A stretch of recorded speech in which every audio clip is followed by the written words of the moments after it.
Hello everyone. So this is going to be the final video of September. I really wanted to put another one out before I start my videos for October. Just a reminder, starting on October 1st, there will be a video every day of the month, so 31 videos, so definitely don't miss that. They will be going up fairly early in the mornings, so expect them between like 7 a.m. and 11 a.m. But yeah, this is going to be the last one that I'm going to be doing before then, so let's go ahead and get into it. So this is a bit of a different one.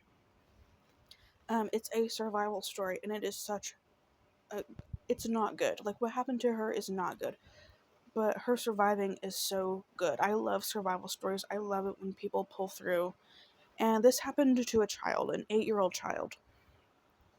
And I want to say right now that there is violence, there is an attempted murder, uh, and there is rape. There's just a mention of it. I'm not going to go into like detail, but I did want to say that. So if it's something that you can't really handle, I completely understand.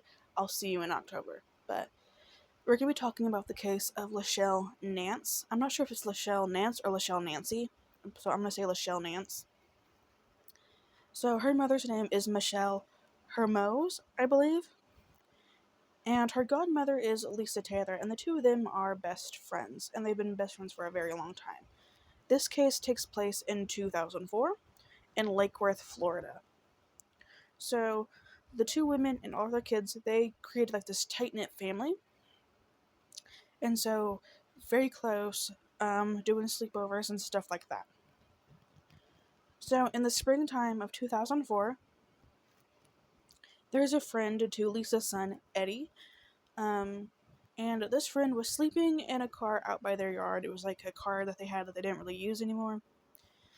And she said that she went out there, asked him what he was doing. And his name was Malagro Cunningham, who was a teenager. I believe he was 17 at the time. And he was from the Bahamas. And basically, in his life, he was going from home to home. So he didn't really have anywhere to go. And Lisa took pity on him and invited him into her home to stay. And she said they treated him like family. And soon he kind of blended in like he was family. And Michelle says that he seemed like a regular kid. Watching TV, playing games. He did not seem like a monster. So, on a Saturday night, Lachele is at a sleepover at Lisa's, and she would share a bed with Lisa's 1-year-old grandson. And everyone was settled in for bed. The house was quiet until after midnight.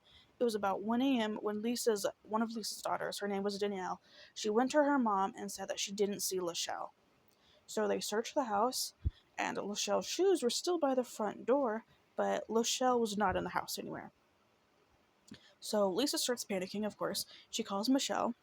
Michelle comes over. They can't find her, and so they decide to call 911. So 911 arrives on the scene to assist, and that's when Malagro tells Lisa and Michelle and the cops this story.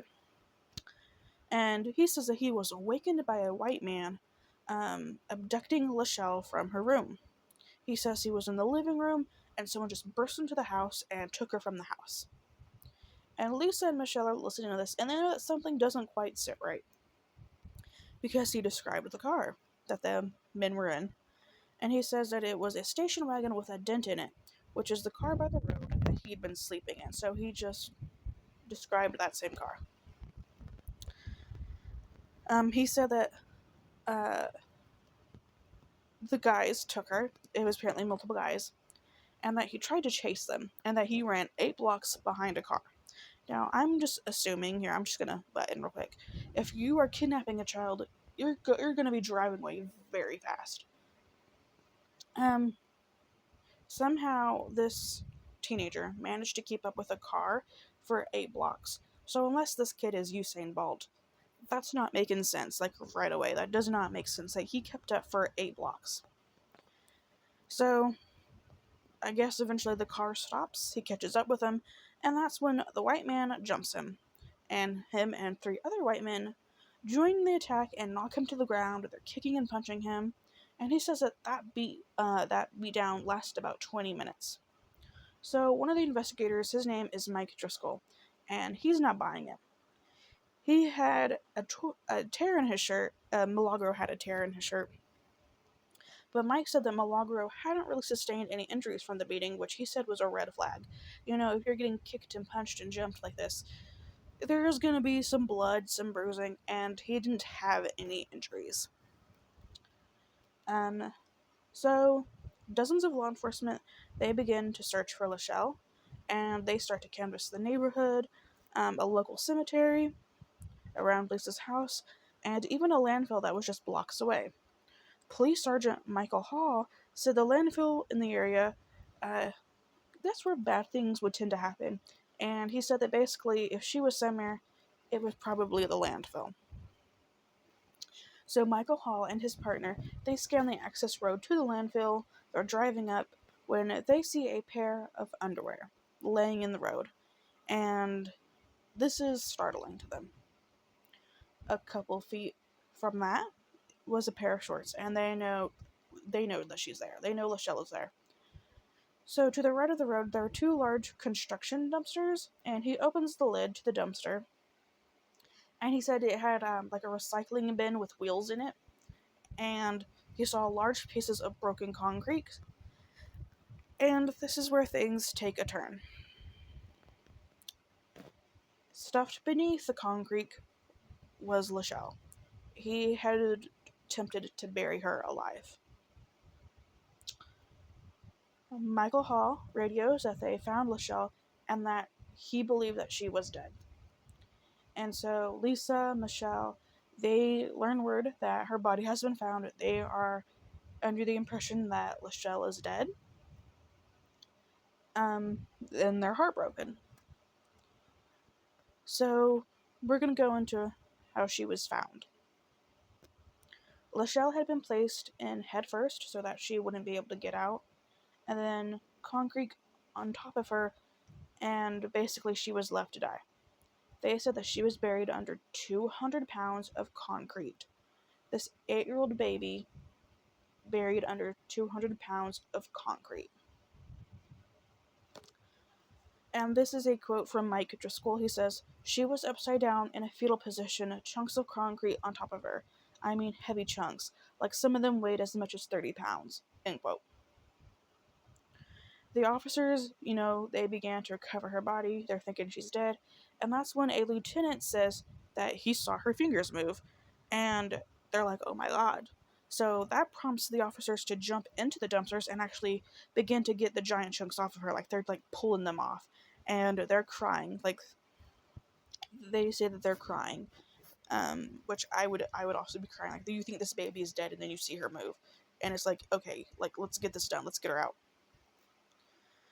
So she is eventually rushed to the hospital, where a doctor says that she was within 10 to 20 minutes of all of her internal organs shutting down.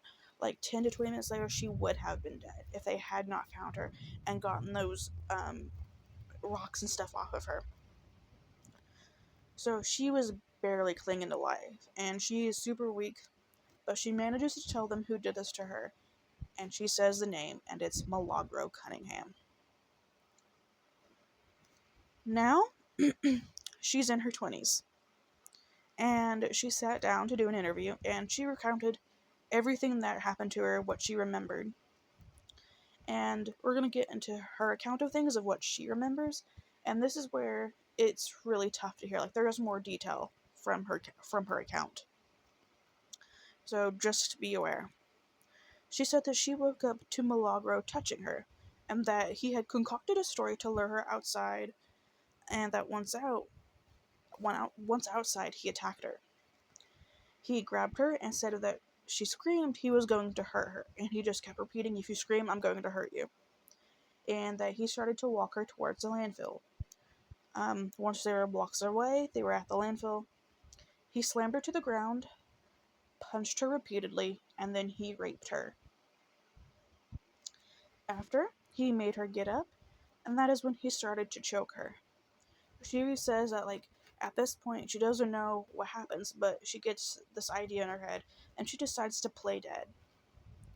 So she's like in survival mode. This little girl is smart. She's like, you know what? I need to play dead. So he throws her to the ground one last time, and she says that she held her breath and did not move.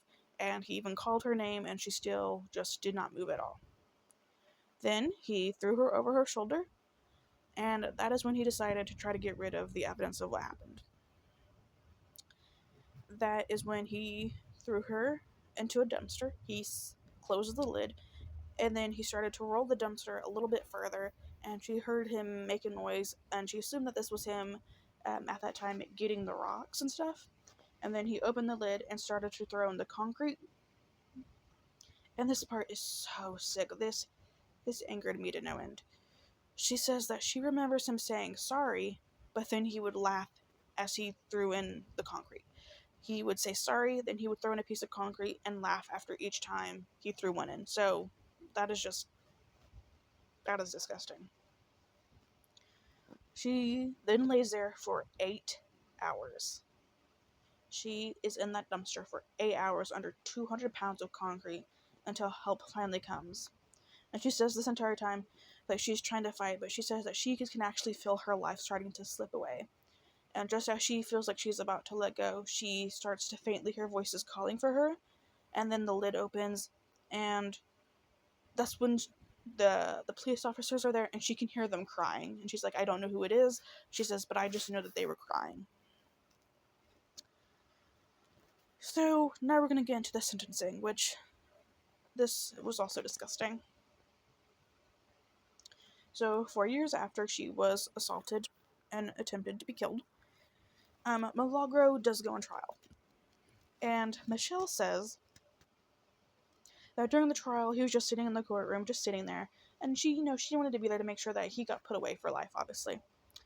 And that while he was sitting there, he was just sitting there with a smile on his face, like a smirk.